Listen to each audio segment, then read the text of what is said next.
Историјата на овој настан почна од 2006 година. Вака Мито Митановски од Кичево ја почна приказната за тоа како заглавил во милионски долг кон комерцијална банка. Митановски ја купил фирмата Тане Целевски, која била во стечај. Раскажа дека го намамиле локални моќници да ја рестартира фабриката што ја купил. Новоотворената фирма Металика побарала кредит од комерцијална банка за таа намена, а Митановски гарантирал со хипотека на банката. Но наместо тој да управува со парите од кредитот, тие завршиле на сметка на фирмата Металика која ја формирале локални функционери. Комерцијална банка даде кредит, а јас заложен должник бев. Го дадов имотот под хипотека. Имотот е купен од 970.000 евра, а комерцијална банка дава кредит на тој имот 1.400.000 евра.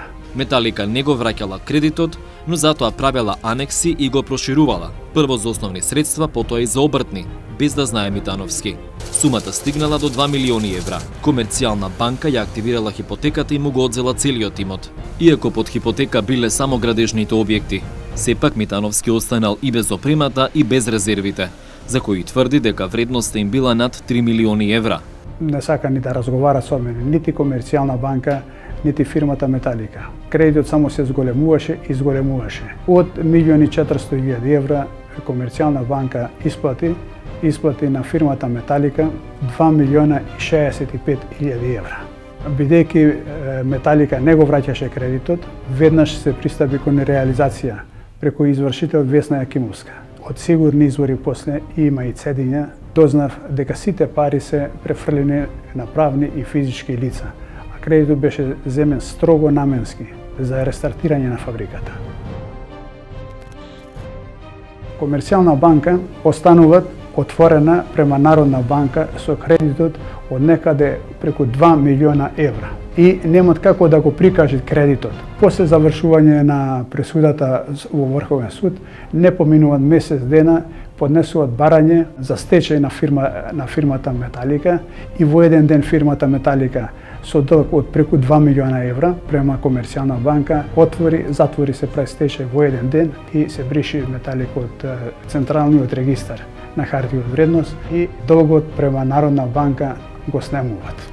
Митановски раскажува и за невообичајната спрега меѓу судството и банкарите. Комерцијална банка го успоруваше процесот после пресудата на апелација во моја корис да направат ревизија. И мене во очи ми рекоа: наши луѓе се во Врховен суд, ревизијата ќе ја направиме ние како што сакаме. И вистина, за нецел месец ревизијата да се реши во Врховен суд и сите остана што немаат пари да ме исплата штетата, тој што имаше пари комерцијална банка ја ослободија. Митановски за случајот ги алармирал сите институции, полицијата, Народната банка, обвинителството, финансиската полиција, но тоа завршило безуспешно. Тој понуди документи со кои тврди дека може да докаже како течела организираната шема низ судските лабиринти, како што вели заштитени од комерцијална банка. Праша дали акционерите на банката знаат каде завршувале милионите евра.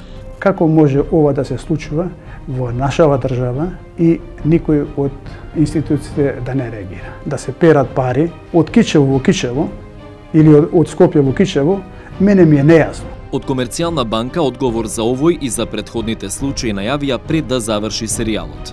Тој вештачењето ми го испрати на емајл, на мојот личен емајл, да проверам дали се согласувам со неговото размислување.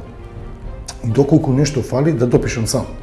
Значи, судскиот експерт ми праќа мене, јас да си допишам што сакам. Значи, така функционира нашата судска пракса.